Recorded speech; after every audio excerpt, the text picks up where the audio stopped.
Bom dia a todos. A PUC abre suas portas hoje para o conhecimento, para que o saber produzido aqui chegue até vocês nesse momento tão importante da vida, o da entrada em um curso superior. Esperamos que, ao final deste encontro, possamos ter contribuído para a preparação de vocês para os vestibulares em relação à redação dos textos. Para compor a mesa, chamamos neste momento a magnífica reitora da PUC, professora doutora Ana Maria Marques Sintra.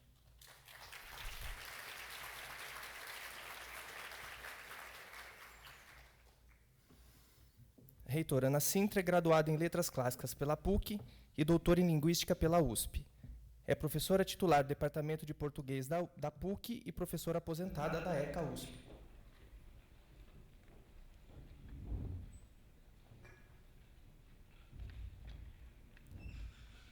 Convidamos agora à mesa a professora doutora Lilian Passarelli, chefe do Departamento de Português da PUC.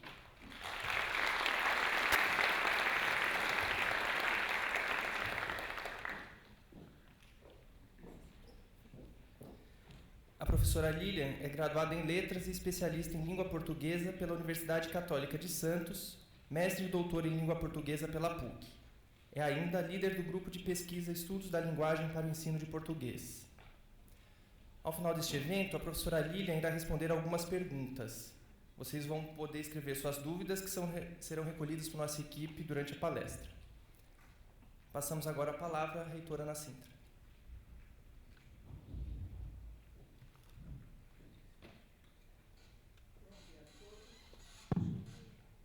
Bom dia a todos.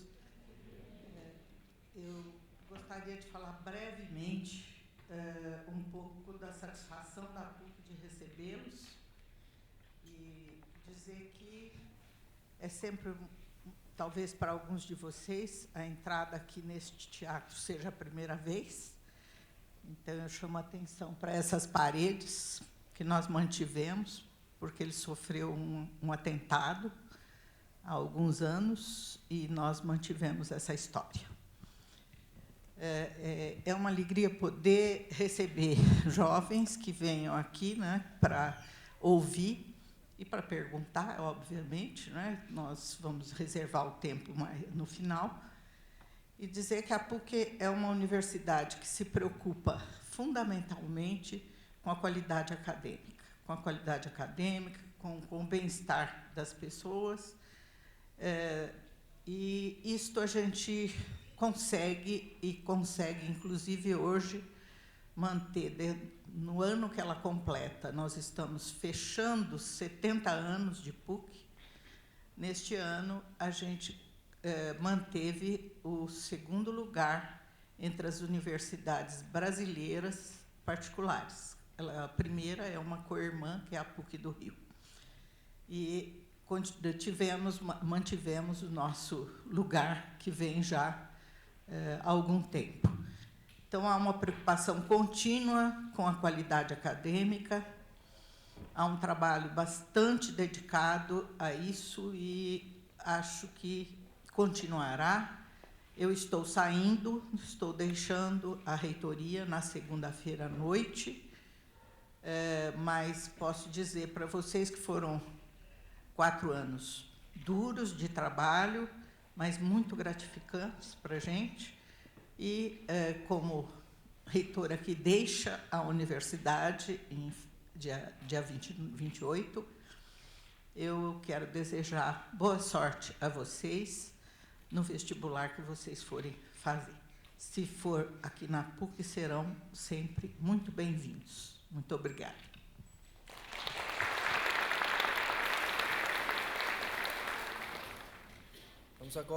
Vamos agora ouvir as palavras da professora Lilian. Bom dia. Sejam bem-vindos. É um prazer sempre estar aqui. Nós não combinamos, mas eu ia começar minha fala justamente dessa perspectiva da história da PUC, cravada nas paredes, e dizer para vocês que, para mim, o prazer é muito grande por 2 motivos especiais. O primeiro é estar aqui ao lado de quem me faz estar aqui, de quem me formou.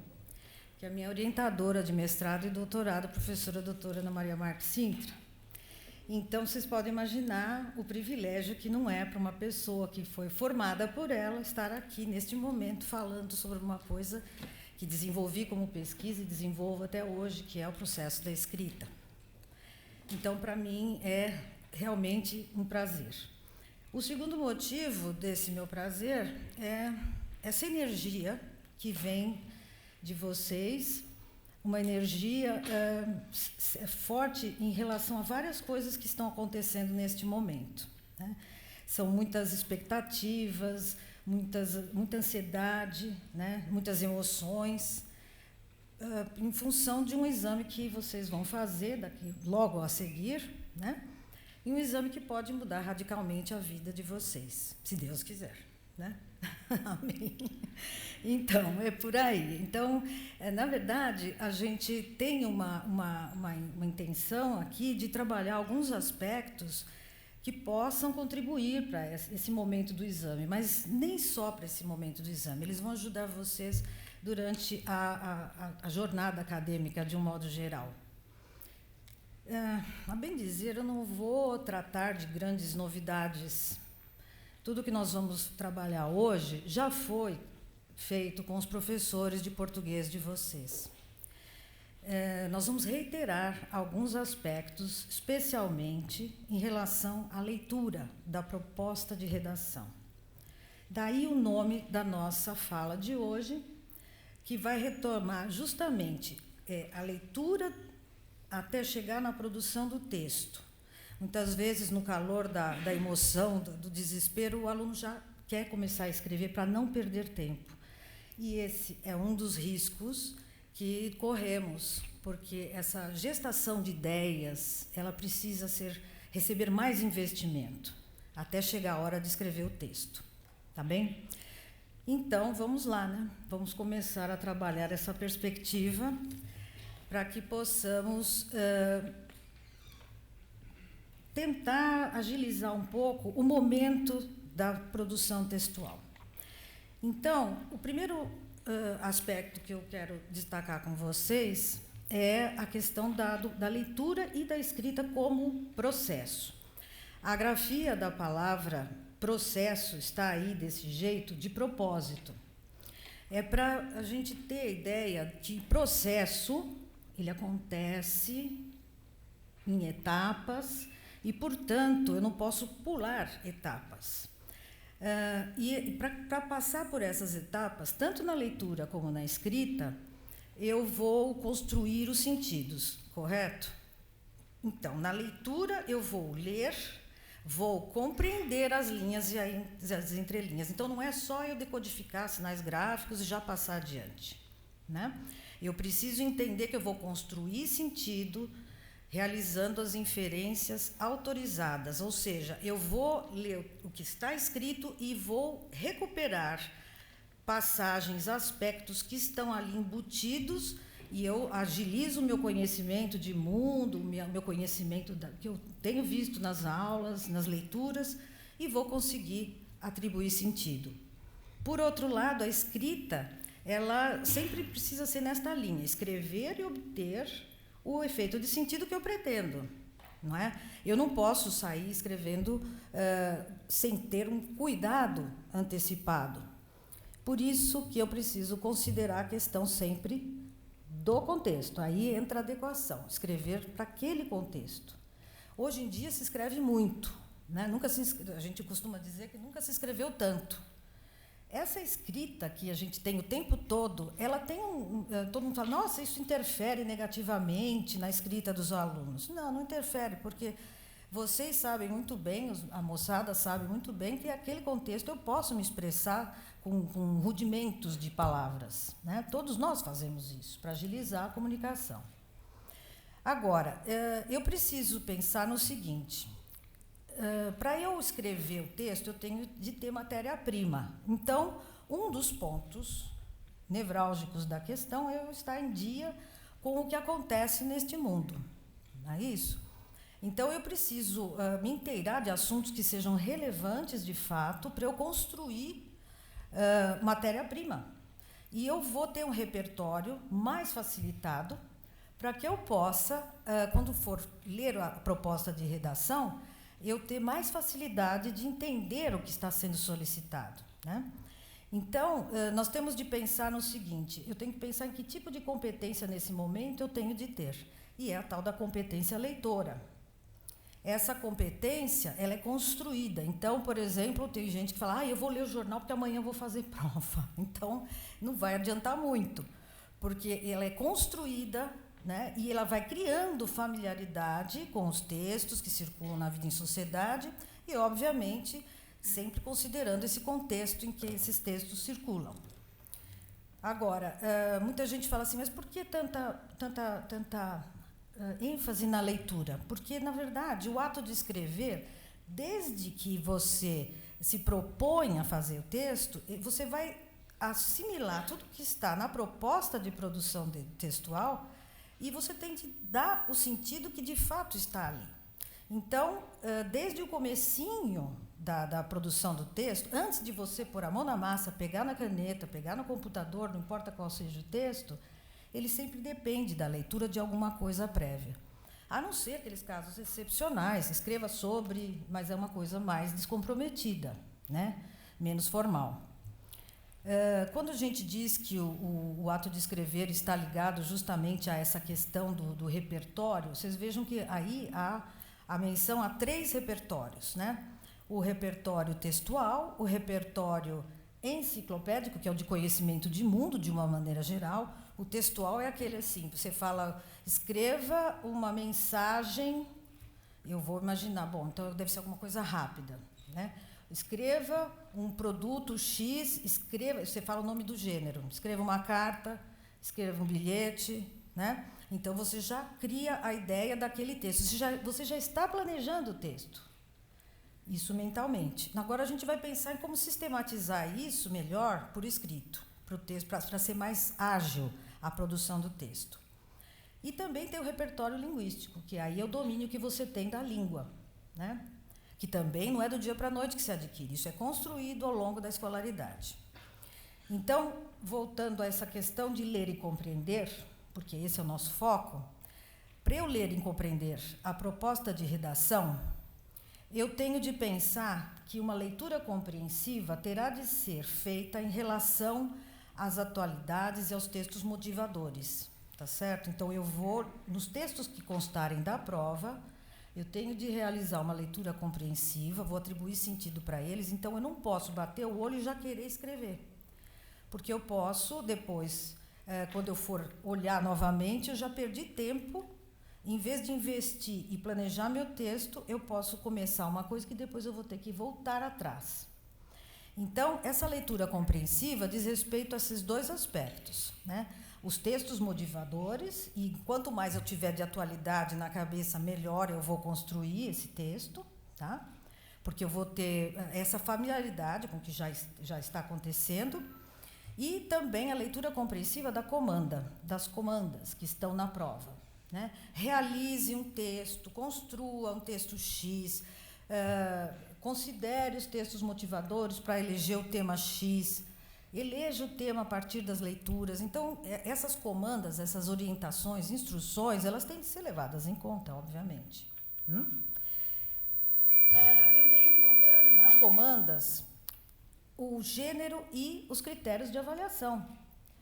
Em todas as produções de texto que vocês realizam nos exames, existem as formas ali enunciadas de como serão avaliados esses textos, na própria comanda. Seu texto será avaliado, nós vamos ver exemplos daqui a pouco de 2 temas que já foram aqui da PUC, os 2 últimos vestibulares, o de inverno de 2016 e o de verão de 2016. E vocês vão perceber que ali estão os critérios de avaliação muito claramente enunciados. E vocês têm essas provas todas antigas da PUC e de outros vestibulares que são realizados aqui. Vocês têm no site da PUC, vocês têm todas essas provas antigas, tá? Bem, na verdade, quando eu penso nesses textos motivadores, nessas comandas, isso tudo tem de ser lido conjuntamente, isso faz parte de um todo coerente para que eu planeje o texto. planejado o texto, aí sim entra a etapa da escrita inicial. Porque, como eu falei para vocês, a escrita é um processo, ele se dá em etapas. O planejamento, portanto, é a primeira etapa da escrita, né? E eu, ao começar meu texto, eu posso planejar de várias formas, mas eu preciso entender que, se é a primeira etapa, quais seriam as outras do processo da escrita. Eu tenho, portanto, o planejamento, que são os meus registros iniciais, as ideias que vão gerar minha forma de conduzir aquele texto. Eu tenho a tradução dessas ideias em palavras, que é um rascunho, como rotineiramente nós conhecemos, não é isso? E eu tenho a revisão, que é uma etapa importantíssima. Aquele texto que eu entrego, sabe quando vocês terminam a prova, que vocês vão entregar na mesa do professor, vocês põem embaixo da pilha e já sai rapidinho? É porque a gente sabe que vai ter que rever muitas vezes. Esse texto, ele precisa de investimento, e o investimento é a revisão. Quanto mais a gente rever, mais é possível aprimorar o texto. E, por fim, a editoração, que a gente conhece como passar a limpo, que muita gente pensa que essa forma final do texto é só para ele ficar sem rasuras e tudo mais. Não é bem isso. Em todos os momentos do processo da escrita, você pode voltar e fazer ajustes.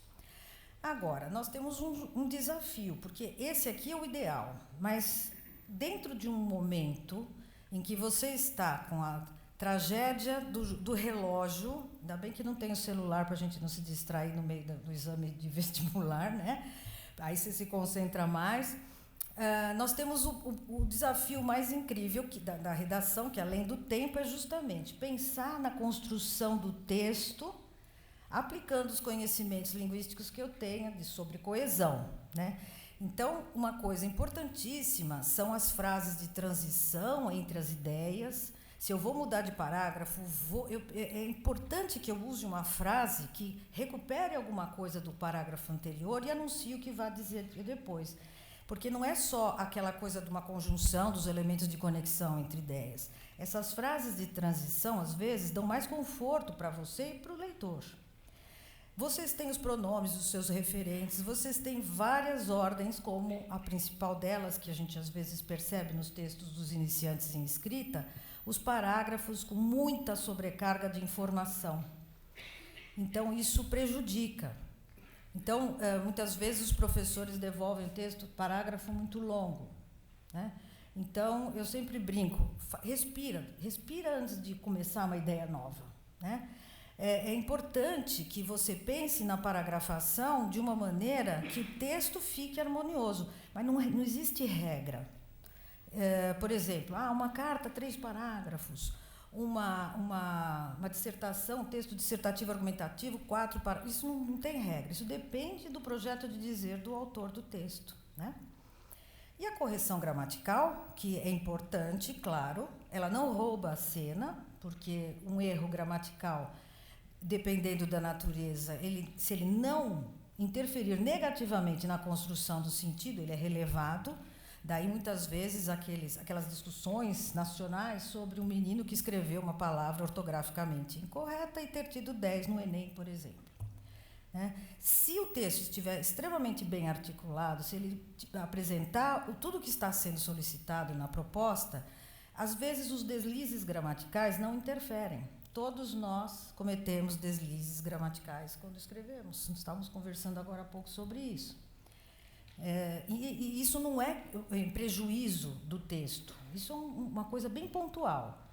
Depende da natureza sempre. Mas o que a gente precisa agora pensar, vamos investir mais na questão do planejamento. Tá certo? Então, o planejamento, na verdade, gente, é a primeira etapa e é aquela que vai funcionar para economizar o tempo. Ao contrário do que, erroneamente, muitas pessoas imaginam. Não, eu preciso começar a escrever, olha o tempo. Não. Você organizando mentalmente, por escrito principalmente, as ideias, topicalizando pelo menos, se a grande aflição é que não vai dar tempo de fazer o rascunho, pelo menos investir nessa questão do planejamento. Topicalizar as ideias. Tá certo? Isso já costuma ajudar. Eu uso os textos motivadores, eu tiro dali das minhas vivências e dos textos motivadores o que eu vou escrever, a matéria-prima, considero as comandas da proposta, o que ela está pedindo de fato, organizo e aí eu passo para o papel mediante algumas possibilidades. Eu posso fazer um mapa, posso fazer associação de ideias, posso fazer um gráfico, posso fazer tópicos. Isso depende da natureza de cada um, porque o processo da escrita é, como o da leitura, individual. Cada um tem o seu próprio. A gente usa alguns exemplos porque eles funcionam bem em algumas situações, mas cada um cria o seu próprio jeito de escrever. A leitura dos textos motivadores, portanto, vai depender, em alguns casos, vai ser facilitada pela primeira porta de entrada do texto, que é o título. O título, normalmente, já me dá a dimensão, ele me antecipa uma série de coisas que serão tratadas no texto. Por isso que a gente diz, formalmente, né, na academia, a primeira entrada cognitiva do texto, aquela que me dá a conhecer o que vai ser tratado no texto. E eu, pensando nessa função do título, eu posso pensar de dois lados, tanto da leitura dos textos motivadores, né, como se me pedirem para dar um título, eu já posso pensar também nessa questão. Que título que eu vou dar ao meu texto? Aí entram mitos da criatividade, de não sei o quê. Eu tenho que dar um título no meu texto, que, de acordo com as minhas possibilidades, mas que tenha relação com o que eu estou discutindo naquele texto. Muito bom.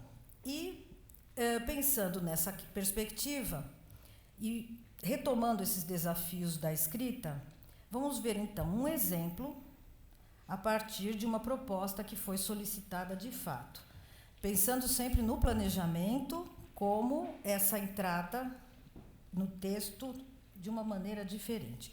Vamos ver essa leitura aqui da proposta de redação que caiu no vestibular de 2016, de verão, que foi realizado, na verdade, em dezembro de 2015. Né?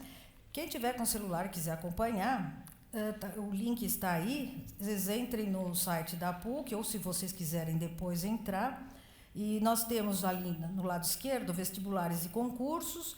Vocês vão ver a vestibular unificado inverno 2016, vocês vão achar essa prova aqui. Nós vamos contemplar alguns aspectos, só para vocês terem a dimensão de como eu vou lidar com a leitura dessa prova, para eu sentir o que eu posso realizar para melhorar a minha performance na hora que eu for escrever. Ok? Então, vejam. Essa aqui é a prova, não se assustem, não dá para ler mesmo, é só para vocês entenderem o layout, mas eu vou dar um zoom daqui para frente e vou mostrar em outros slides as partes que nos interessam. Então, vocês estão vendo, nós temos a prova como um todo, ela ocupou a página aberta do caderno, esses cadernos de provas, né? Então, ao final, você encontra essa proposta de produção de texto. Acho que vocês conseguem ler os dois títulos, né? Então, lá, o carro é o cigarro do futuro e o outro motorista não é o folgadinho do trânsito. Estão vendo aqui em cima que tem umas linhas? Né?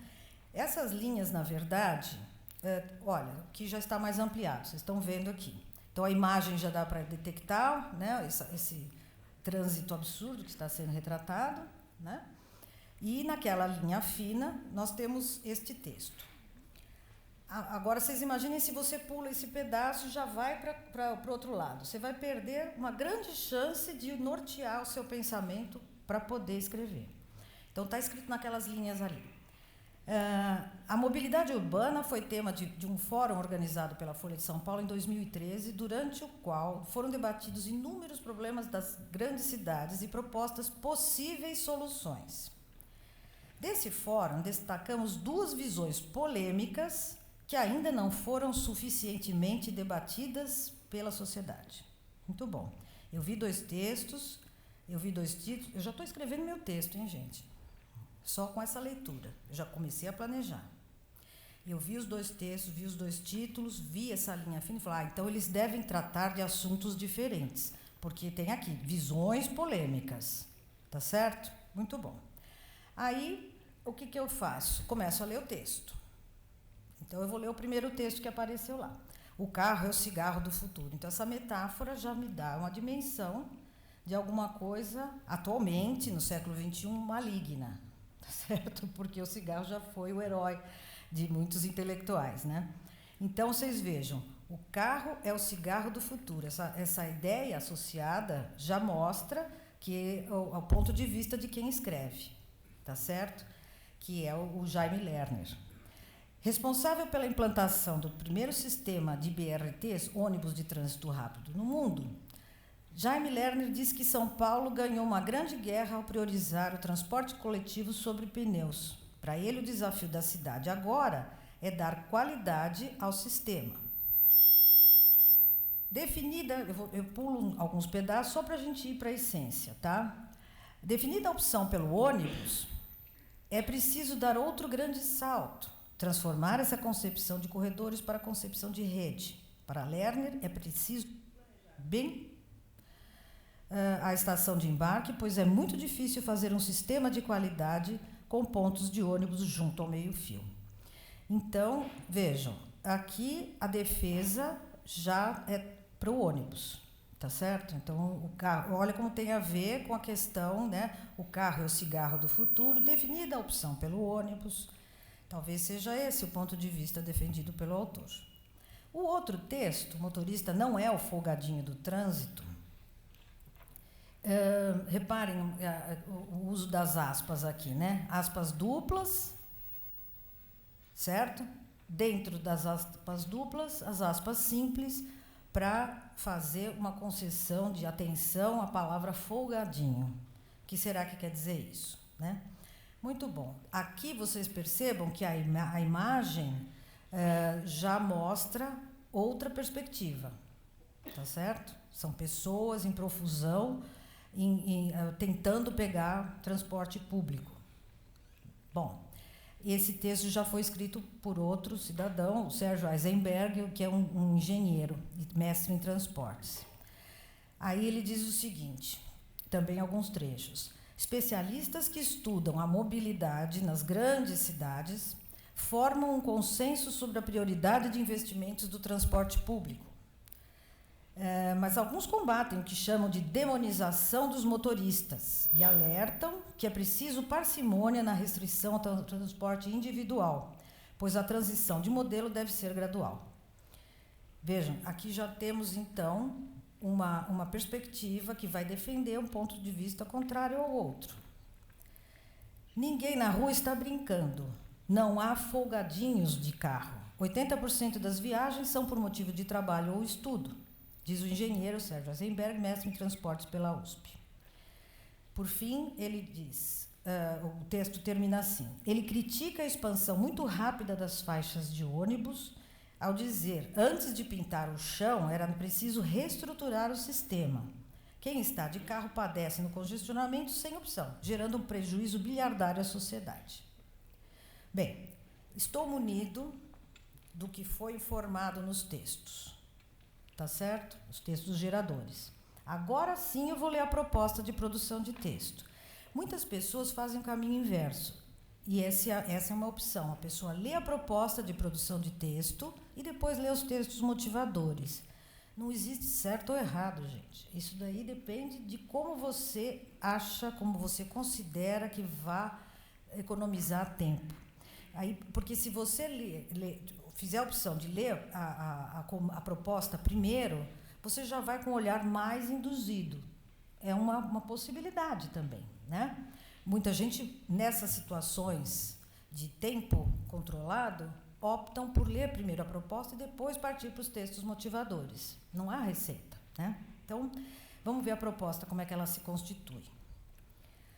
As fotos e os textos que selecionamos para esta proposta formam um painel com opiniões divergentes sobre a mobilidade urbana nas grandes cidades. Está aí o tema, não é? Lembra-se que já estava naquela linha logo no início do texto. É a mobilidade urbana, portanto. Com base nessa seleção de textos e nos seus conhecimentos, escreva uma carta para um dos autores dos textos aqui expostos, concordando ou não com as ideias defendidas por ele. Desenvolva de forma clara e coesa os argumentos que sustentam seu ponto de vista. crie um nome fictício para assinar a carta. Esse é um detalhe importantíssimo. Como vocês devem saber, os alunos aqui na PUC não são identificados. Quando a banca de correção corrige os textos, ninguém tem acesso, não se sabe quem é que está escrevendo o texto. Portanto, se nós pedimos para vocês escreverem uma carta, pedimos, inclusive, que não ponham o nome de vocês mesmos, porque é uma forma de preservar a identidade de vocês todos, né? E vocês são identificados mediante números, tá certo? Então, aí a pessoa usa um nome fictício, um pseudônimo, até mesmo iniciais, tudo bem, né? Então, tá aqui. Agora, vejam, sempre existe uma observação. Aqui nós já temos uma série de dicas para você produzir seu texto. E agora vem a sistematização de como será avaliado o seu texto, além do que está escrito ali. Seu trabalho será avaliado de acordo com os seguintes critérios: espírito crítico, adequação do texto ao desenvolvimento do tema, estrutura textual compatível com o gênero textual proposto e emprego da modalidade escrita formal da língua portuguesa. Esses são os critérios. Então, vocês vejam, não há novidade, né? Está tudo ali escrito. E mediante essas observações é que seu texto será avaliado. Então, vamos planejar. O que eu tenho nessa materialidade que me foi fornecida pelo caderno, pela minha proposta, que eu preciso levar em consideração? Bem, eu tenho 2 textos, eu tenho que optar por um deles para escrever para o autor deles. Então, você tem aqui o carro é o cigarro do futuro e o motorista não é o folgadinho do trânsito. Os dois têm pontos de vista diferentes. O Jaime Lerner vai defender uma perspectiva, que é a do transporte público. O Sérgio Eisenberg vai defender o transporte individual, quando ele diz que o motorista não é o folgadinho do trânsito, ele é obrigado a dirigir sozinho. Por outro lado, o outro defende a questão da... Então, eu vou agora formando minha opinião. E eu já estou vendo alguns professores, alguns colegas aqui, fazendo aquela ideia. Como é que será que eu iria lidar com esses textos? Como é que o menino vai lidar com esses textos, né? Eu tenho que fazer uma opção. E na medida em que eu tenho de escrever uma carta para um deles, eu preciso ver qual é o ponto de vista com o qual eu mais me identifico, né? Porque muitas vezes eu quero escrever o que é politicamente correto, mas como eu não tenho convicção daquilo, o meu texto não flui. Eu preciso acreditar no que eu estou escrevendo, né? Muito bom. Se eu pensar lá naquela comanda, estrutura textual do gênero carta, o que eu tenho de colocar no gênero carta? Está lá pedindo uma carta, portanto, eu tenho de pensar nesse gênero. E também está orientado que eu use a modalidade escrita formal. Eu vou me remeter a esses senhores e, quando a gente se remete por alguém por escrito, a gente usa um vocativo, que é aquela forma de chamamento inicial, né? Que no dia a dia é fulano, ou então, num caso mais formal, por escrito, o rotineiro é prezado senhor Jaime Lerner, prezado senhor Sérgio Eisenberg, alguma coisa assim. Bom, eu vou me dirigir ao destinatário desse que eu eleger assim. Aí eu vou apresentar um propósito comunicativo, que é o meu ponto de vista sobre o que ele falou, se eu concordo com ele, se eu discordo com ele, isso é da minha forma de dizer que eu vou me manifestar. Vou encerrar essa carta, esse propósito comunicativo pode se desdobrar em parágrafos, por exemplo, não tem fórmula. E vou fechar o meu texto, encerrando, fazendo alguma coisa, sugerindo algo, como eu vou mostrar mais adiante. E sempre uma carta merece que haja uma data e o local. Vocês reparem que isso, muitas pessoas falam assim, mas carta não se usa mais. Os gêneros de correspondência nunca foram tão usados como hoje. Eles podem mudar um pouco o formato. Mas quando eu mando um WhatsApp para alguém, ali eu já tenho o prezado senhor fulano, porque a fotozinha do meu colega, do meu amigo, do meu filho, do meu marido, já estão ali, né? Eu já tenho o destinatário. Já vai a data, inclusive a hora que eu estou escrevendo. Então, alguns aspectos dessa estrutura que aqui está mais formal já estão nesses textos que a gente lida o tempo todo, né? E você não assina também, porque da mesma forma que eu localizo o meu destinatário, a minha foto também vai. Não é isso? E, por fim, essa assinatura, que desta vez tem que ser feita com o nome fictício, como eu falei para vocês. O espírito crítico que está sendo solicitado ali e a adequação da carta ao tema, que são mais 2 aspectos dos critérios de avaliação, vão aparecer mais propriamente no momento em que eu apresentar o meu propósito da carta, meu propósito comunicativo, não é isso? Então, aí sim aparece meu ponto de vista, deliberadamente expresso, sobre as ideias daquele autor que eu elegi como o meu destinatário. E, no fecho, além daquela praxe tradicional, atenciosamente, eu posso, antes, manifestar outros aspectos. Eu posso concluir a minha carta com aquelas frases de despedida tradicionais, mas eu posso, sim, retomar as ideias que eu defendo, não vou repeti-las, óbvio, vou fazer uma síntese, e posso até sugerir alguma coisa. Dependendo da carta, eu posso sugerir perfeitamente. Bom, essa leitura da proposta de redação de um outro vestibular vai remeter o nosso olhar agora para outro gênero de texto. É importante que a gente perceba que, dependendo do gênero, algumas coisas vão mudar, óbvio. Mas o processo da escrita é o mesmo, a importância do planejamento continua sendo a mesma. Então, o vestibular agora mais recente que nós tivemos foi esse de julho, o vestibular de 2016 de inverno. Também, da mesma forma, vocês podem encontrar lá na página da PUC. O layout da prova é este, tá certo? Então, vejam que aqui são mais textos, né? Eu preciso respirar fundo, não me afligir, porque muitas vezes... e outra coisa, esta prova foi feita mediante uma redação, não havia mais questões. Ela foi feita somente solicitando do candidato uma redação. Então, obviamente, ele tinha mais tempo para realizar esta prova. Vocês vejam que muda, o contexto de produção é outro, por isso que ela está mais extensa. Então, nós temos aqui um painel com 4 textos. Estão vendo aqui os títulos com o mesmo layout, né? E aí, os textos são estes. Os títulos como primeira entrada do texto, vejam. Ética e Desenvolvimento, do Cláudio Bernardes, da Folha.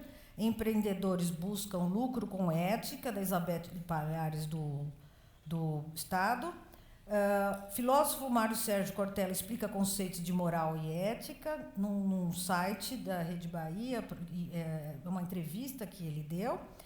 E a honestidade é uma citação de Carlo Dossi, que é um escritor italiano, num dicionário de citações. Com exceção desse último texto aqui, da honestidade, do Carlo Dossi, os outros 3 foram publicados em fevereiro de 2016. Então, vamos ver alguns pequenos trechos de cada texto, para também eu criar essa meu olhar para poder produzir o meu texto, tá certo? Ética e Desenvolvimento. O país atravessa uma crise ética e moral. Desvios de recursos, pagamentos de propinas, corrupção, toda sorte de descaminhos morais e desrespeito aos princípios básicos de honestidade. Então, vocês estão vendo que aquela última citação já está sendo retomada de alguma forma aqui, né? É preciso mudar conceitos e atitudes em todos os segmentos e nas atividades inerentes ao desempenho do papel do cidadão, tanto no setor público como no privado. Lá mais para o final está o seguinte: os princípios éticos são, portanto, fundamentais e devem ser seguidos indistintamente por empresários, funcionários municipais, membros do Judiciário, do Ministério Público, ativistas, membros de organizações não governamentais e todos os envolvidos no processo de desenvolvimento urbano. Então, nesse texto, nós percebemos já uma tendência em trabalhar com a questão da ética, da honestidade, num determinado âmbito. O outro texto, que é o Empreendedores Buscam Lucro com Ética, já uma outra dimensão, mostrando que os jovens podem trabalhar, sim, com esses princípios em pauta. Enquanto princípios como moral e ética são colocados em xeque no cenário político brasileiro, 170 jovens empreendedores e executivos membros da Rede Virtus, com menos de 40 anos de idade, participam de reuniões e recebem mentoria com o propósito de fazer do Brasil um país melhor e também melhorar a gestão. Para este fim, promovem seminários, workshops, etc. Aí, no final, nós temos essa outra dimensão que tem tudo a ver também com o que a gente vai produzir. Ética é um tema recorrente nos encontros. Falamos da importância de fazer as coisas de forma honesta e sobre como podemos contribuir para melhorar o país. Integridade é um requisito do perfil de quem quer fazer parte da rede. Estamos construindo uma corrente forte de mudança por meio do empreendedorismo. Isso é um jovem de 28 anos que está declarando. É um desses empresários iniciantes. Aí o último texto, que é dessa entrevista do professor Mário Sérgio Cortella, que é aqui da PUC, ele diz o seguinte, ele vai explicar 2 conceitos importantes. A pessoa está numa sala e alguém esquece o celular. Devolver ou guardar para si?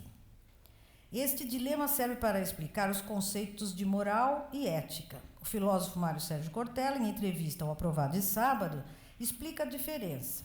A ética é o conjunto de valores e princípios que eu uso para a minha conduta no meio da sociedade.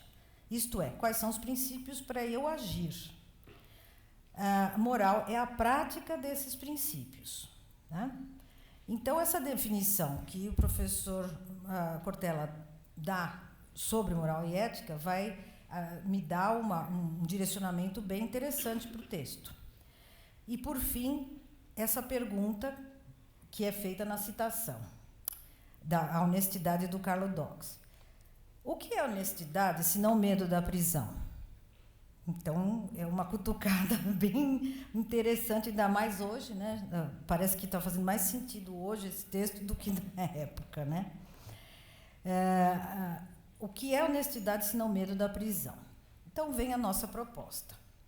Partindo dos conceitos de moral e ética, construa um texto dissertativo argumentativo com base na leitura dos textos motivadores e em seus conhecimentos prévios, que exponha seu ponto de vista sobre a honestidade. Ela é, de fato, o que questiona Carlo Dawes? Então, vocês estão vendo? Partindo dos conceitos, isso já tem uma deixa importantíssima para o produtor do texto.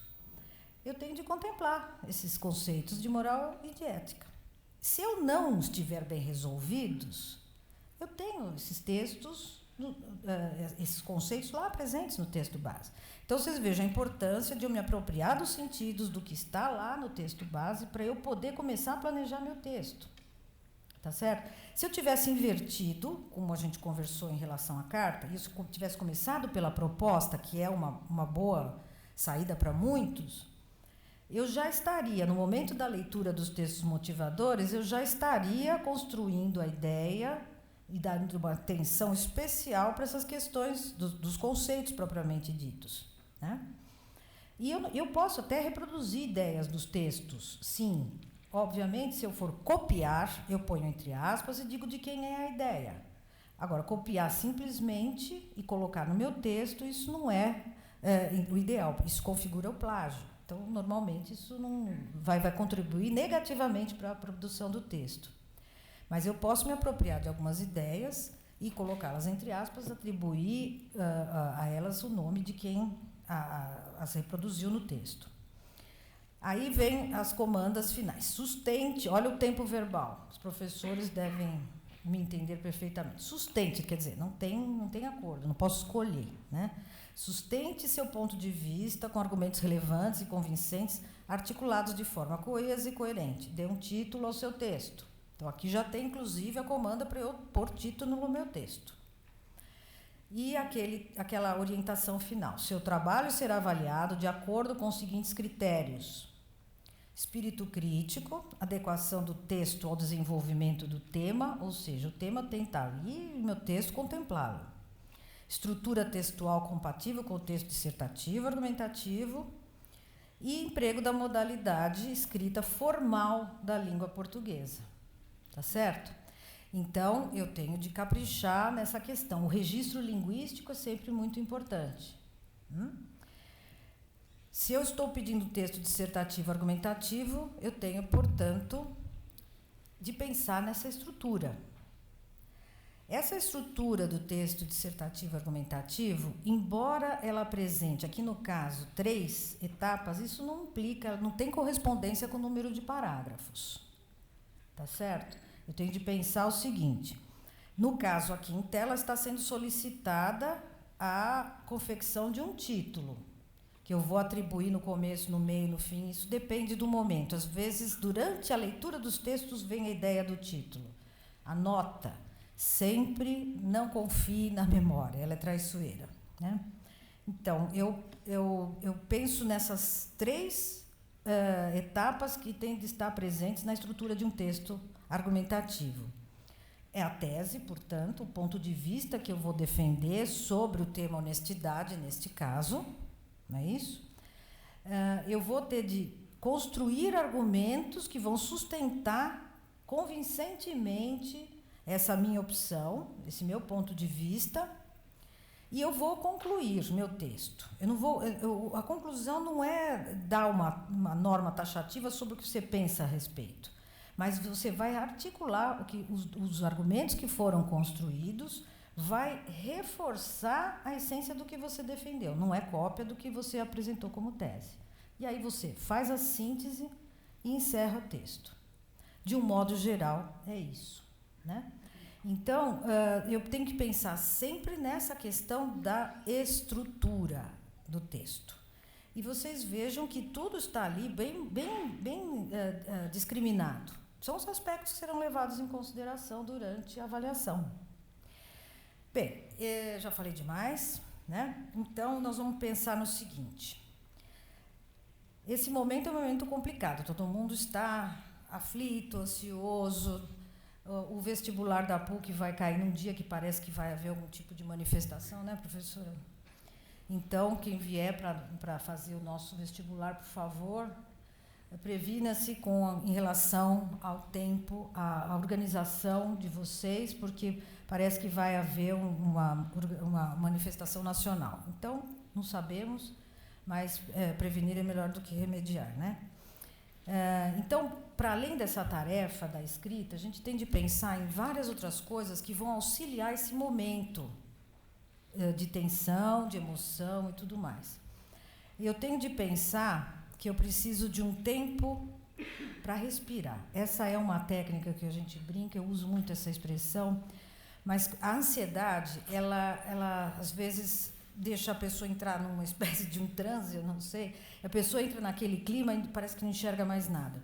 Para, descansa a caneta, respira fundo, pensa em alguma coisa importante e boa para você. Se não passar, não é o fim do mundo, mas quanto mais ansioso você fica, pior vai ser a produção do texto. Isso reflete, acaba refletindo.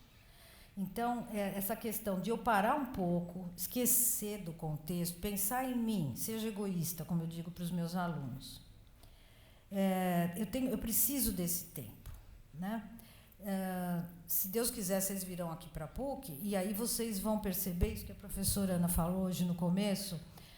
As pessoas que vêm para cá criam vínculos que não conseguem mais se desvincular. Eu falo para os meus alunos de graduação, de pós, que a PUC tem feitiço. Tem uma coisa aqui muito estranha, uma energia muito legal, que a gente acaba se envolvendo aqui e a gente não se desgruda mais. Eu vim fazer meu mestrado aqui há anos, eu fiz o doutorado, aí acabei fazendo concurso para o departamento de português e continuo morando em Santos, mas eu não deixo de trabalhar na cidade de São Paulo porque a PUC está aqui, né? E eu acho que esse tempo que a gente precisa de respirar e de se distanciar vai ajudar vocês a virem para cá. Essa coisa do tempo, de dar um tempo para mim, né? Antes dos exames, aquelas dicas que vocês já estão cansados de saber, elas funcionam sim. Pensem em outras coisas, relaxem, pensem nas pessoas que querem bem a vocês. E a pessoa que mais quer bem a vocês é você mesmo. Então, invista em você. Tá? E, se Deus quiser, até por aqui.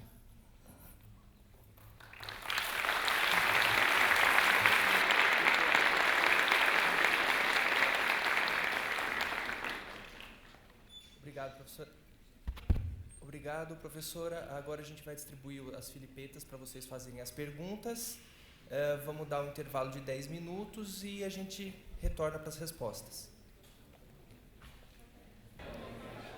Bom, agora nós vamos então, agradeço as perguntas que vocês encaminharam.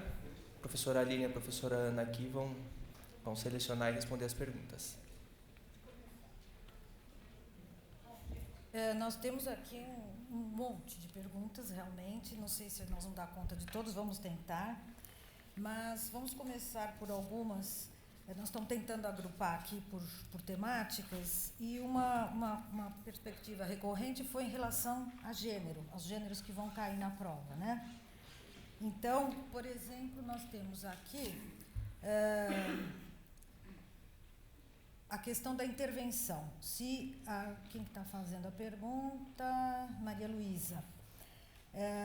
Se nas provas em que há a solicitação do texto dissertativo argumentativo, se há necessidade de fazer a tal da intervenção, a proposta de intervenção, certamente a preocupação advém do formato das provas do Enem, não é isso? Não necessariamente. Se na nossa comanda está escrito apresente seu ponto de vista, é ele que deve estar claro. E esse ponto de vista é a própria tese.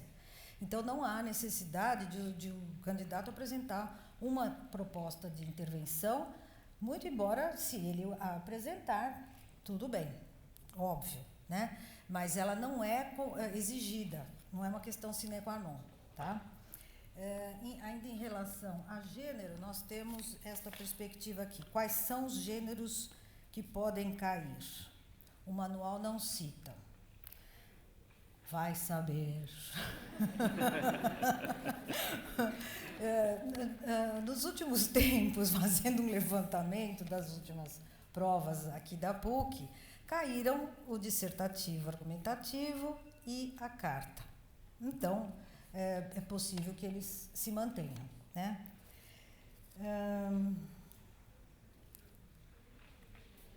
É preciso desconstruir a visão oposta à tese do candidato? Não necessariamente. A Maria Luísa Barros, coincidentemente o mesmo nome. E ela está dizendo que há uma universidade que cria um gênero textual, não é que cria, eles retomam gêneros que já foram, que circulam na vida em sociedade. E, por exemplo, é solicitado o artigo de opinião, né? O artigo de opinião, ele tem a mesmíssima estrutura que o nosso texto dissertativo argumentativo. É ou não é? Artigo de opinião. Portanto, ele vai ter aquelas 3 partes, de novo, tese, argumentos e conclusão. Ele estruturalmente é a mesma coisa. Uma carta de leitor, por exemplo, que muitas vezes a pessoa escreva o jornal. Essa é uma carta de leitor que a gente vê corriqueiramente. Essa aqui, no caso, não era uma carta de leitor, mas o gênero carta, esse gênero de correspondência formal, que ainda continua sendo usado na vida em sociedade, sim, é um gênero altamente argumentativo, né? Então, ele segue o padrão da argumentação. Deixa eu ver aqui o outro. Quais gêneros, os gêneros que podem cair no exame? Essa preocupação é recorrente, né? E eu digo de novo, vai saber. Um dos dois, certamente. O gênero textual, é preciso apresentar proposta de intervenção? Novamente, né? A carta deve funcionar como um tipo de manifesto? Bom, manifesto na nossa leitura de mundo atual, o manifesto tem várias possibilidades, né? Então, quem que está falando aqui é o Bruno. Bruno, né? Bruno está aí? Oi. Não necessariamente, viu, Bruno? É possível que não. Porque você pode apresentar seu ponto de vista e o que ele precisa é estar articulado com o que você leu e ele sustentado com argumentos coerentes. Então, você não vai apresentar alguma coisa que não se sustente. Por isso que os textos motivadores, essa leitura é super importante, porque na medida em que você recupera alguma coisa dos textos, e eu já vou responder outra pergunta, não foi dito que você tem de citar o texto motivador, não é isso. Você tem de se valer das ideias do texto motivador. Então, se está dizendo, recupere o conceito de moral e de ética, né? Que concepções são essas? Você não precisa citar literalmente, mas você tem de, do jeito que está escrito no texto, mas você tem de se apropriar daqueles conceitos sem fazer parceria com o autor, como eu brinco, né? Porque às vezes o aluno quer mudar, não quer ser repetitivo e ele acaba mudando o conceito. Aí já não seria possível, tá certo? Então, sim, pode ser narrativo também. Faz há tempo que não faz, mas pode ser, sim. O texto narrativo já caiu, nós já pedimos, sim. Verdade, eu tinha esquecido, mas os textos narrativos caíram, sim. Né? São tantas emoções que a gente esquece. Mas caiu o texto narrativo, sim. A pessoa tinha que contar algum episódio que ilustrasse a situação apresentada. Sempre tem o texto motivador, né? Bom, a Laura também pergunta para relações internacionais, também pergunta essas possibilidades. O texto narrativo, portanto, também pode ser alguma coisa contemplada. Uma dissertação bem formulada deve ser baseada em alguma marca autoral? O Francisco está perguntando isso. Eu não sei o que você está querendo dizer com marca autoral. Hã? É a subjetividade, ou eu assumir o texto? Seria isso? Oi? Fala, é isso? Então tá. Pode sim, você pode, deve. Sabe, tem uma coisa assim, existe um mito que muitas pessoas falam assim, então, o texto argumentativo tem de ser em terceira pessoa, apresentando distanciamento, e tem de ser genérico. Não tem, não. Seria um contrassenso. Então, essa marca autoral, ela inclusive é esperada, de como você lida com aquilo. Lógico, você não vai fazer essa marca autoral dentro daquela temática, né, articulando as ideias, mas tudo bem, pelo contrário, é o que nós esperamos. E essa coisa, não, tem que ser em terceira pessoa, ou tem que ser na primeira pessoa do plural. Seria um contrassenso. Se na nossa comanda está escrito, apresente seu ponto de vista, o aluno pode perfeitamente escrever em primeira pessoa. Aliás, aqui na PUC nós não implicamos com isso, tá? Pelo contrário, é uma das formas de a gente ajudar o sujeito a construir o seu próprio dizer, né? Deixa eu ver aqui. Pronto, esse aqui também já foi, que é de gênero. Então, a Amanda está perguntando assim, ela é candidata a direito, de umas 2 provas para cá, o formato da prova da PUC mudou, não há mais questão discursiva. O próximo vestibular será assim também? Sim. O próximo vestibular será construído mediante uma produção textual que vocês vão realizar, uma redação, e as questões fechadas de todas as disciplinas, conforme está lá no manual. Aqui é uma prova, uma candidata um candidato à medicina. O Fábio pergunta sobre a prova da FMA-ABC, a Faculdade de Medicina do ABC, e sobre se o padrão da prova se manterá, porque as provas são realizadas aqui na PUC, né? Então, eu acredito que se mantenha assim. A estrutura vai continuar sendo a mesma da PUC também, tá? É a mesma perspectiva, embora o tema, a área de concentração seja outra, né? Específica. Os gêneros, novamente, carta de dissertação, impressionante, né? Os gêneros estão sempre aqui, muito bom. A proposta de intervenção também. A Fabiana, doutorado em língua portuguesa, que legal. Será nossa colega. Proposta de redação, continuará solicitando textos dissertativos e cartas. Sim. A qual número de linhas disponíveis, é sempre o de praxe, gente, nada que vá muito além.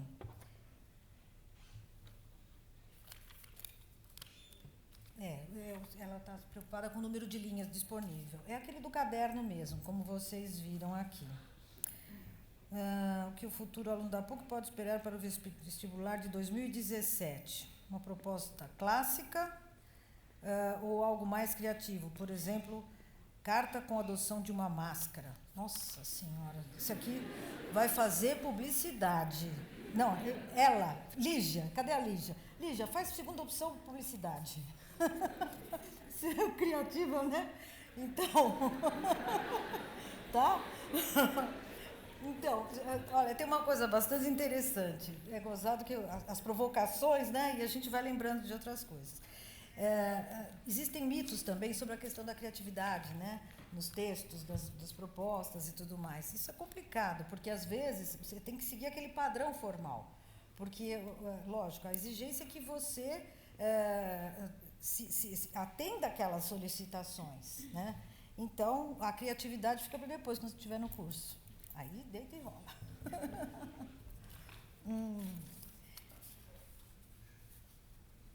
A questão de começar a redação. Como é que você começa? Apresentando o assunto.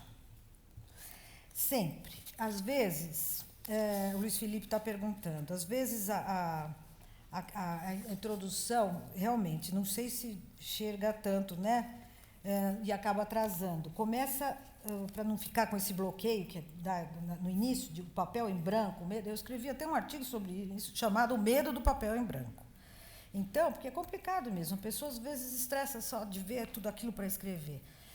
Uma das formas que a gente percebe que ajudam é justamente investir nessa questão do planejamento, como a gente viu. Topicaliza ideias. E, de repente, começa a desenvolver a mais básica, aquela que vai... Sabe aquela coisa, muito prazer, fulano? Então, você vai apresentar o seu texto. Então, mostra a sua ideia inicial. E muita gente também tem um outro truque que alguns gostam de usar para fazer esse planejamento, é estruturar com base onde a pessoa quer chegar. Para quando chegar no fim do texto e das linhas, a pessoa sai escrevendo sem esse planejamento e depois não consegue terminar o texto. E aí sapeca uma pergunta retórica para o coitado do leitor resolver terminar, né? Então, e aí faz uma pergunta bonita no final do texto, mas fica sem o fechamento. Então, uma outra possibilidade de planejar o texto é justamente você imaginar qual seria o seu fechamento, sua conclusão. Eu tenho como tese, o que eu defendo aqui? Eu defendo tal aspecto em relação à honestidade.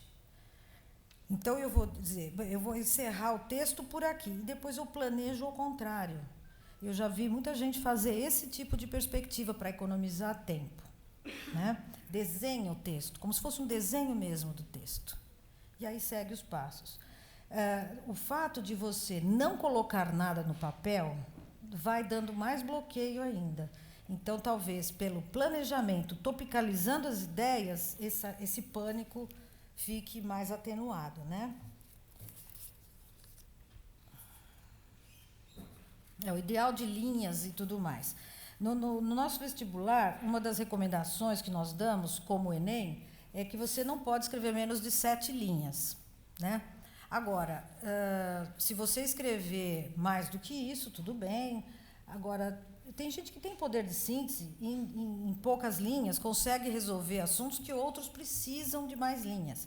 Na verdade, eu tenho de apresentar o número de linhas suficiente que sustente o meu ponto de vista. Então, não tem, assim, no mínimo, no máximo, tantas, não tem número ideal. Depende do projeto de dizer do produtor do texto. Linhas também, linhas. Tem aquele que você precisava falar, né, Ana? Beleza? Continua.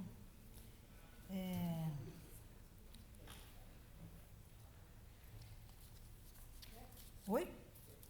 Pode falar, eu estou lendo aqui. A dissertação é a mesma coisa, também é gênero. Pode falar. Foi?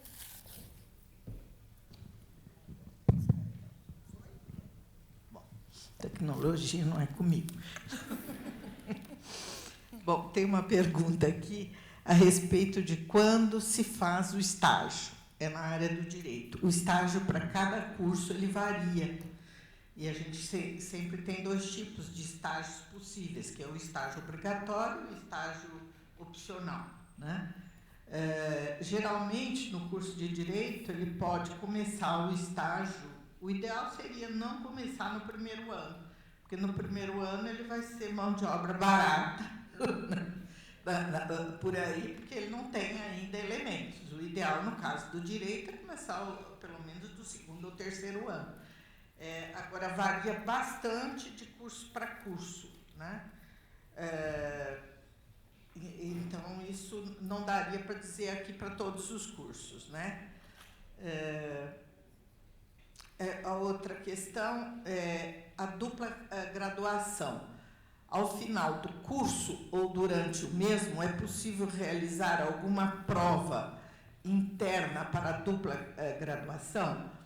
Nós temos aqui um sistema de reopção. Se a pessoa não ficou contente naquele período, né, que entrou, ela pode fazer a reopção para a área desde que tenha vaga. Os cursos verificam se tem vaga, então podem oferecer a reopção. Alguns cursos, não são todos. E então teria que acompanhar esse processo. A outra questão aqui é a questão da dupla graduação. Não há, hoje o MEC não permite, né, que a pessoa, quer dizer, dificulta a questão de fazer as duas ao mesmo tempo, né? Já houve tempo que se podia. Hoje está muito difícil isso, acho que nem pode mais. Mas é possível depois, por uma dupla, como a pessoa é formada já em curso superior, ela pode entrar como portador de diploma, desde que nós tenhamos vagas ociosas naquele curso. Então, é oferecida depois do vestibular. A gente oferece logo, esse ano, por exemplo, vai ser em final de janeiro, a gente oferece vaga para vários cursos, sai um edital para ver se é possível uma segunda graduação. Se não, é vestibular de novo. De outro jeito. O Lucas está perguntando aqui, de Ciências Econômicas, se para passar em Economia, ele precisa, qual é a nota mínima e o que devo ter na redação. Só números, né? Você já está na área certa, né, Lucas? Cadê o Lucas? Só pensa em números. Então, é uma coisa assim. A nota mínima, na verdade, é assim, você não pode zerar na redação, né? Quando a pessoa zera na redação, ela está desclassificada. E não só... o que geraria um zero, né? Então, por exemplo, você pede uma dissertação, vocês estão preocupadíssimos com o gênero, né? E a moda de todos os outros vestibulares e do próprio Enem. Se a gente pede uma carta, está lá escrito 2, 3 vezes, que é o gênero carta, e você faz o dissertativo argumentativo, ou o contrário, isso desclassifica, né?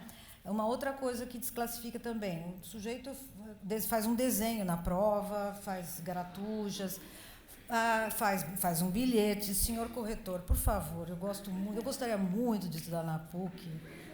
Então, faz um favor para mim, pelo amor de Deus. Então, tem uma série de coisas que desclassificariam, né, o candidato. Ou então, aqueles casos interessantes, como foram retratados à larga pelos veículos de comunicação, receita de macarrão no meio, né, hino ao belíssimo Palmeiras, imagina, não tem nada a ver, né, gente? Não tem como. Então, porque existem aqueles mitos que não há leitura. A banca, ela usa vários critérios. Eu já estou atendendo uma outra pergunta também sobre a correção de um professor, perguntou. A banca faz leituras, 2 leituras do texto, não tem como, isso acaba aparecendo. Na primeira leitura já aparece, porque a equipe é uma equipe que não está brincando, né? Então, as pessoas vão ler esse texto com atenção até o fim, e aparecem várias coisas interessantes, né? Mas a gente não gosta de falar das pérolas, porque existe um mito, né? Tem gente que acha bonito ficar contando esses detalhes. uma questão de ética. E aqui na PUC a gente prima por enaltecer o que é feito de bom, né? Então eu fui irreverente, brinquei, mas só para falar para vocês dos cuidados que a gente precisa ter. É seguir a comanda, né?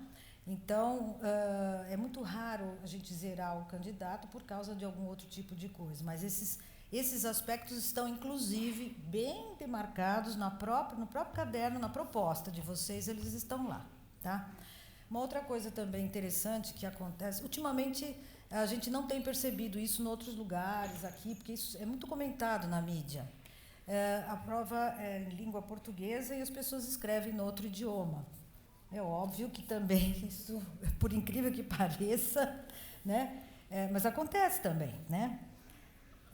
Deixa eu ver aqui, do mesmo tipo.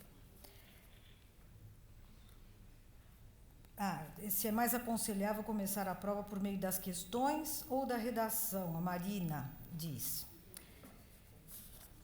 Quanto tempo você sugere para que responda a redação?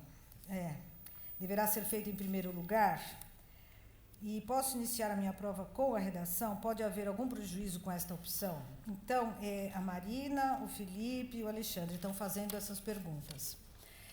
Olha, normalmente o que as pessoas sugerem, né, as pessoas mais experientes sugerem, é que você comece pelo que você sabe mais, que você tem mais facilidade, para que não fique dúvida. Porque, às vezes, o tempo despendido na tentativa de resolver alguma coisa mais complexa vai comprometer o restante da prova. Aí o sistema nervoso fica mais nervoso ainda, e aí momentos de tensão, porque esse é o problema. O grande problema é a ansiedade, né? Então, a gente precisa saber lidar com essa questão do tempo, que eu acho que o grande desafio da prova é conciliar tudo isso que a gente está falando em relação ao relógio, né? Então, o que eu preciso fazer? Eu sou excelente em biologia, eu vou começar por ali, né? Agora, a produção do texto, ela desclassifica. Então, existem muitos candidatos que optam por começar pela produção de texto, mas aí o critério do relógio é o principal. Porque, às vezes, a pessoa se preocupa tanto com o texto e deixa, por exemplo, para passar limpo depois, que é outra encrenca, né? Se você não passar limpo a redação para a prova, para a folha de prova convencional solicitada e tudo mais, também é um outro problema, porque o rascunho não vai ser considerado. Então, eu preciso administrar isso tudo muito bem. Por isso que a gente tem percebido, pela experiência, que alguns estudantes estão optando por topicalizar os assuntos e escrever direto. Mas isso requer que eles já tenham uma certa prática de produção textual para fazer desse jeito. Então, tem gente que quase não escreve. Aí, no terceiro tempo, resolve começar a escrever. Lógico que vai ser complicado, né? Isso é normal. Essa questão do tempo, portanto, é individual também. A gente pode sugerir, mas não sei. Aí está sendo perguntado como se desenvolve uma redação estilo bilhete. Bilhete eu não conheço universidade que tenha pedido. Não é impossível, mas eu pelo menos não sei se estão pedindo. É a mesma estrutura do gênero carta. Todo gênero de correspondência segue aquela estrutura que eu apresentei para vocês, né? A diferença entre introdução e tese para a estrutura, o Rudimar está perguntando. A introdução vai apresentar a tese que você defende e às vezes, na introdução, você fala do assunto, depois mostra a sua tese, que a gente chama até de premissa, de tese inicial, tese principal, mas normalmente é assim, você apresenta o assunto, o jeito que você defende esse tipo de assunto, essa problemática, a tese vai recuperar isso, mas não exatamente igual, vai ser mais sucintamente, porque você vai apresentar argumentos para sustentar, né, essa ideia. Aqui está tendo uma pergunta de Darcy.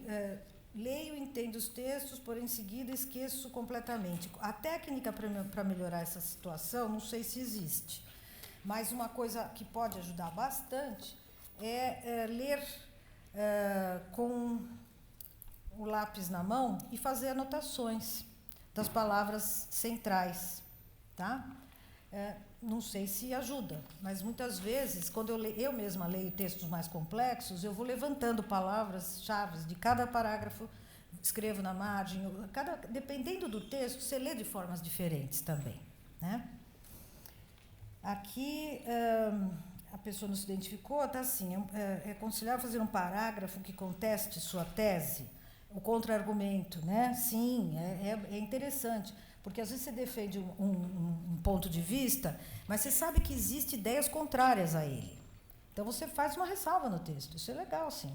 Muito embora essa perspectiva se apresente assim, muitos defendam de outra forma, e aí mostra qual é a forma, você contesta essa ideia, refuta e continua resgatando o seu ponto de vista. Por aí. Deixa eu ver o que mais. Como introduzir a carta. De acordo com...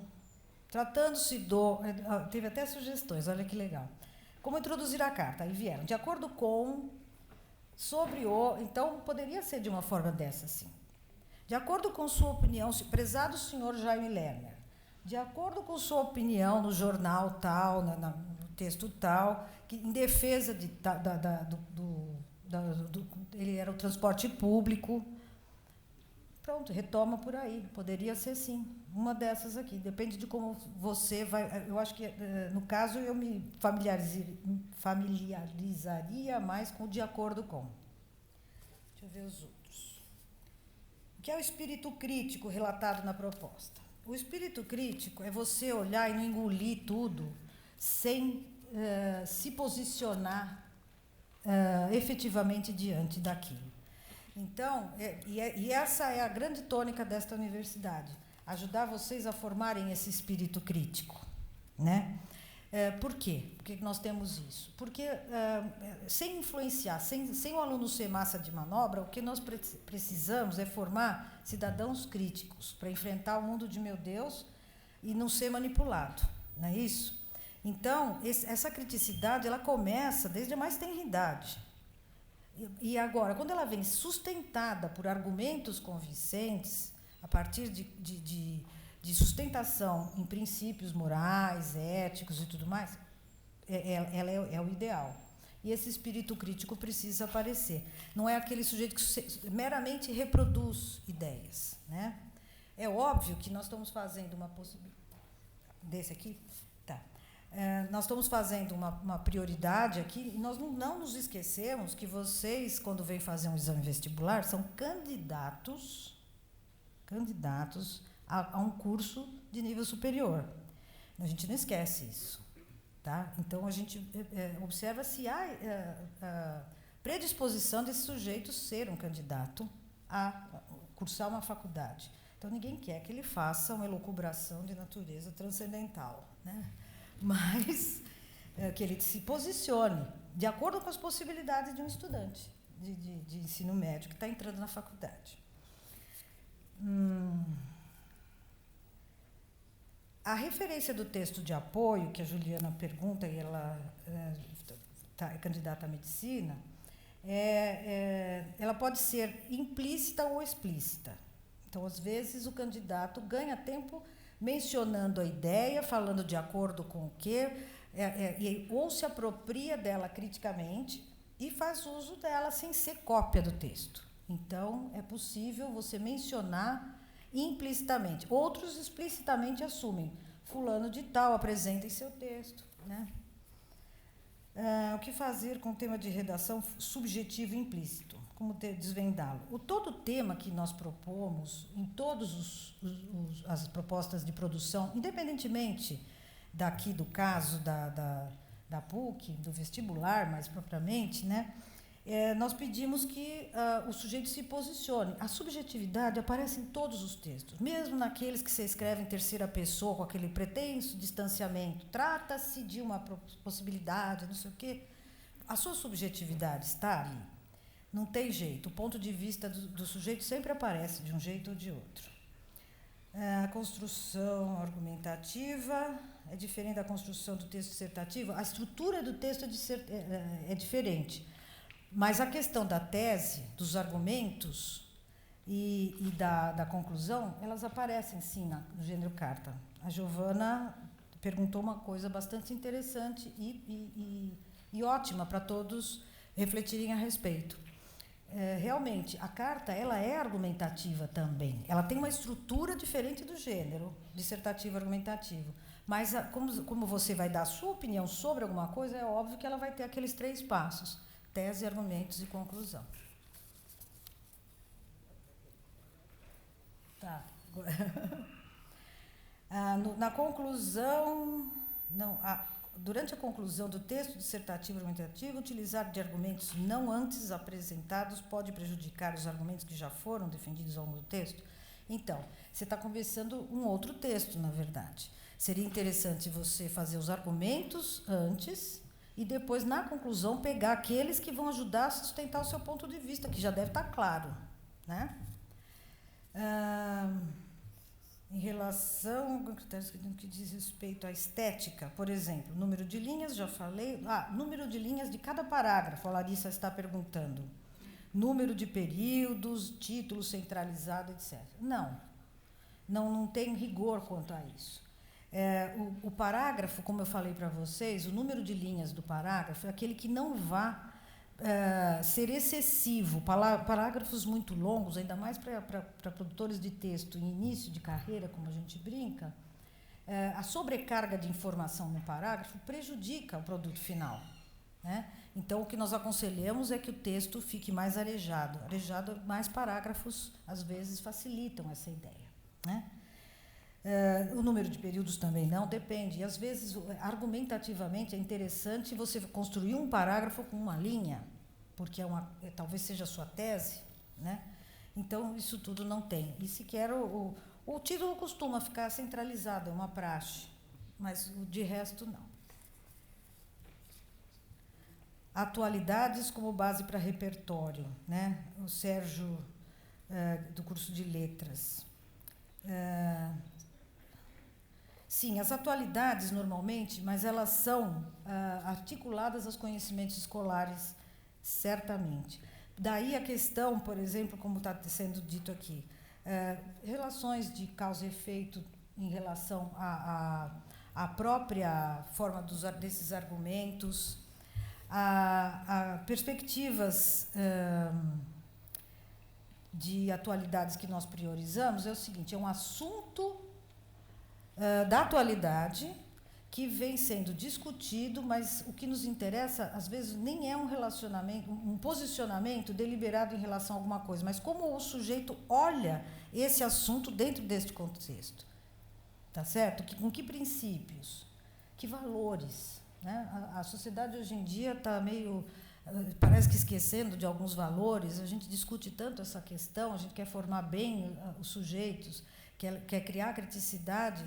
Então, os valores têm de passar por aí. E, obviamente, a leitura dos periódicos, assistir a um jornal, um telejornal, ouvir as notícias nos rádios, também vai fazer com que o sujeito aumente esse repertório. Mas ele não pode engolir tudo placidamente.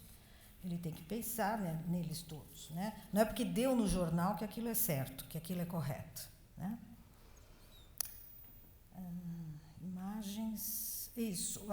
Alguns vestibulares estão adotando, a Fernanda, para direito também, imagens em vez de textos motivadores. Então, ler... Eu hoje priorizei a leitura da proposta de redação, mas quando eu mostrei a carta para vocês, que eu chamei a atenção para as 2 imagens, né, essa questão é importantíssima, porque ela já mostra as consequências da falta de mobilidade urbana em função do acúmulo de automóveis. Em contrapartida, o outro sujeito que defendia o transporte urbano, o transporte público, você vê aquele monte de gente tentando entrar no transporte público. Então, a leitura da imagem é, obviamente, uma coisa importantíssima de ser feita, né? Porque ela contribui para a construção do sentido. E não sei se, em alguns casos, é possível, mas claro que pode ser feito, você direcionar um olhar, uma solicitação de proposta mediante imagens somente. Claro. Em literatura, o pessoal de letras deve saber muito. A gente trabalha muito com essa perspectiva de analisar imagens e tudo mais. A Vanessa também candidata à medicina. Olha, se você descobrir, você me fala. Como identificar de forma rápida e eficaz as ideias dos textos motivadores, sem prejuízo da formação do conteúdo. É complicado, né? Mas eu tenho que ler os textos, certamente. As dicas que eu dei hoje. Título como primeira entrada do texto. Prestar atenção nesse título, ele vai direcionar meu olhar. A seleção feita pelo autor em relação ao ponto de vista dele, as palavras que ele emprega, né? A fonte, às vezes eu bato o olho e vejo, é óbvio que vai depender do repertório do candidato, porque às vezes a pessoa vê que está publicado num jornal mais popular, de uma determinada natureza, ele já cria uma expectativa em relação ao texto. Mas isso tudo vai depender também do repertório desse leitor, né? Não, o texto dissertativo não precisa contemplar as ideias de todos os textos de apoio. Posso focar em apenas um ou dois textos? Na verdade, a Isabela, que é candidata à medicina, quer saber se ela pode primar por um deles só. O ideal é que você os leia todos e deles faça uma síntese. E você pega o eixo que está presente em todos, porque um vai contribuir para o outro, né? A não ser esses dois que são textos divergentes, como no exemplo da carta, que o que se espera é que você se posicione. Mas você pode usar, inclusive, como argumento a seu favor, aspectos que estão na outra carta, não no outro texto motivador. Não tem problema nenhum. Qual dos tópicos da redação, estrutura, argumentação ou gramática possui mais relevância na correção? Sem sombra de dúvida, a gramática é em terceiro plano. A argumentação, a forma de argumentação e a estrutura são os eixos mais norteadores do leitor, né? A gramática, ela vem como meio, não como fim. Ela vem para sustentar o jeito de dizer, mas ela não rouba a cena, tá certo? Então, às vezes, o sujeito não zera a redação, embora ele tenha muita dificuldade em articular as palavras de maneira coerente, com a sintaxe adequada, mas ele mostra um ponto de vista coerente, né? Então, ele pode ser aprovado, isso não tem receita, tá? Mas a gramática não vai roubar a cena nunca. Para comunicação em multimeios, a Lígia quer saber se ela assinar uma carta com pseudônimo de uma pessoa real, por exemplo, uma atriz, significa ter de assumir a identidade da pessoa durante a construção da carta, por exemplo, contando os aspectos da vida da atriz? Eu acho que não. Eu acho que você poderia fazer isso sim. Tá? Eu acho que não teria problema nenhum, desde que articulado harmonicamente. Agora, logicamente que isso pressuporia uma atriz cuja vida fosse um livro aberto para muita gente, né? Então, uma pessoa que seja unanimemente conhecida. Então, por exemplo, uma Fernanda Montenegro, é difícil que não saiba quem é e qual é a postura dela diante do mundo de meu Deus. Então, né, isso não teria problema, não seria prejudicial, não. A Camila, para psicologia, é necessário ou benéfico citar filósofos, escritores, etc. Camila, cadê a Camila? Eu vou tirar um beijo. Eu esqueci de falar sobre isso. Obrigada. Olha uma coisa. Muitas vezes, nós conversamos até antes de começar sobre isso, né? Muitas vezes, é que são tantas coisas, né? Nossa. Muitas vezes o candidato se prepara mediante algumas frases de efeito de autores, filósofos geralmente, de relevância, indiscutivelmente aceitos na vida em sociedade. E lá pelas tantas aparece a citação no meio do texto. Se essa citação, Camila, estiver articulada, de verdade com o que está sendo apresentado, ótimo, parabéns. Se for um recurso apenas para causar um efeito, cuidado, porque ele pode cair em prejuízo da avaliação global do texto. Porque às vezes está completamente desconectado do que você vem desenvolvendo. Tá certo? Então aí aparece para Bauman, né? E aparece lá uma frase de efeito. Às vezes também aparecem coisas interessantes em relação a aspectos que determinados filósofos não contemplaram daquele jeito. Mas o sujeito acha que é legal, vai repercutir de forma produtiva citar alguém. Somente se estiver realmente sustentando alguma ideia sua e articuladamente ao texto. Tá?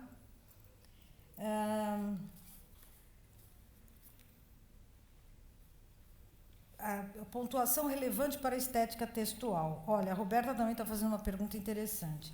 Em qualquer texto, a estética é a legibilidade para nós.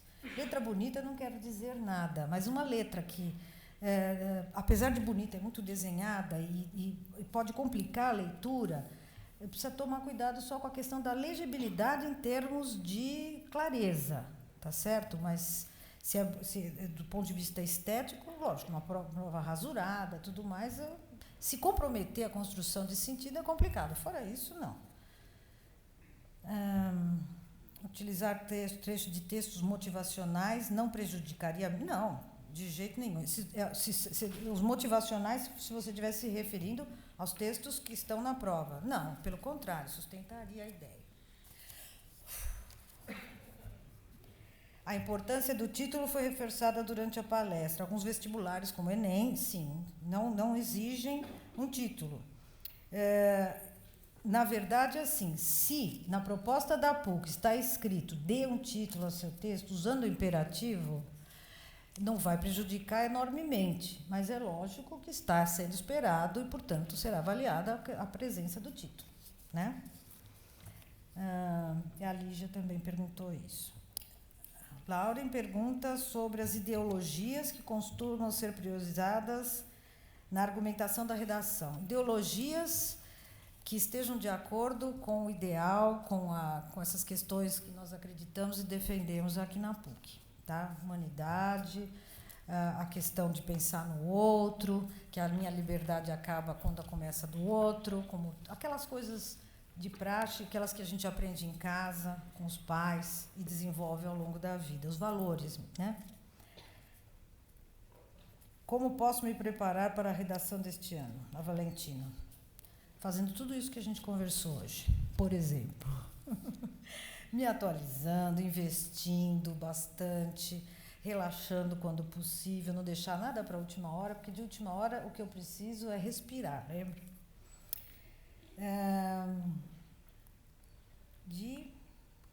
Na escolha do gênero costuma. E agora? Gostaria de saber se a PUC tem costume de. Por favor, senhora reitora, me ajuda aqui. Processo. Variar.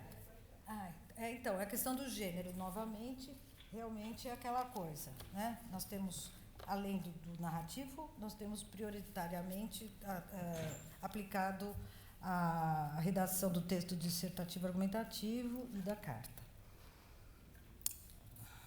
O processo de correção, 2 corretores, sim, já falei sobre isso. Em caso de discrepância, sempre tem a coordenação, tem outras pessoas que tomam conta disso com muito carinho. Os pontos que pode usar para defender o ponto de vista, aqueles que estão presentes prioritariamente, mas não só nos textos motivadores.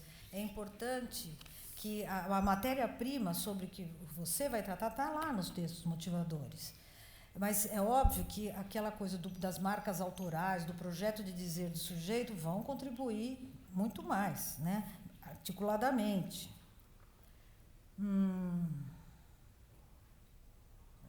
A Adriana está dizendo que vai prestar o vestibular, feliz em estar aqui, espero ser uma filha da PUC. Eu também espero que você venha, Adriana. Eu também sou uma filha da PUC convicta. É formada pelo Mackenzie e quer fazer a 2ª graduação e está parabenizando a gente sobre o evento. Muito obrigada, eu acho que foi uma ideia sensacional. Eu agradeço a professora Ana de poder estar aqui, porque esse é o momento, realmente, em que tudo que a gente estuda, porque eu me preparo para trabalhar, eu continuo estudando até hoje, lógico, não adianta eu ter feito todos os cursos de pós-graduação, se eu também não me atualizar, que é o que a gente faz diariamente, né? Ninguém está pronto, né? Quem acha que está pronto é um perigo, né? Uma aflição muito grande a gente conviver com gente que sabe tudo, né? Então, a gente pretende, sim, fazer aqui na PUC essa ideia da continuidade. E essas leituras que poderiam aprimorar o vocabulário, as escritas para auxiliar no momento da redação. Uma coisa que nós duas fazemos com frequência, nós lemos muito textos que não têm nada a ver com a nossa área de concentração, né? Mas textos que têm a ver com... como a gente brinca, veio alimentar a alma da gente. Romances, a gente não pode parar. Infelizmente, eu não leio com a frequência que eu lia os romances, mas nas férias eu descanso lendo romance, lendo gibi, eu adoro um gibi. Mas eles, de uma forma ou de outra, eles acabam contribuindo para a construção de repertório. Então, eu acho que intercalar um pouco, ler filosofia, sim, ler textos atuais, ler textos que façam diferença para você, que você tenha empatia com os gêneros, isso sempre é muito bom.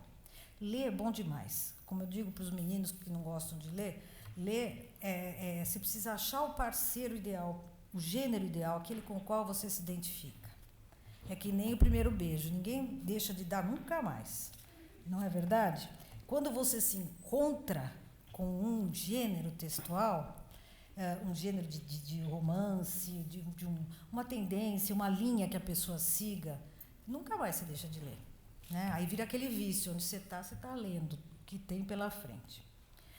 Demos conta, professora? Maria. Gente, eu estou feliz, cansada, mas feliz. Que bom que vocês estão aqui conosco. Obrigada, viu?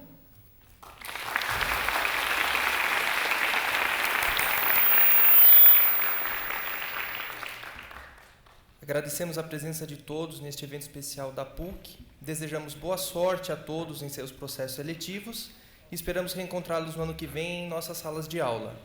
Nossas portas estão sempre abertas para quem quer saber mais, construir conhecimento e ajudar o mundo a mudar. Bom dia a todos.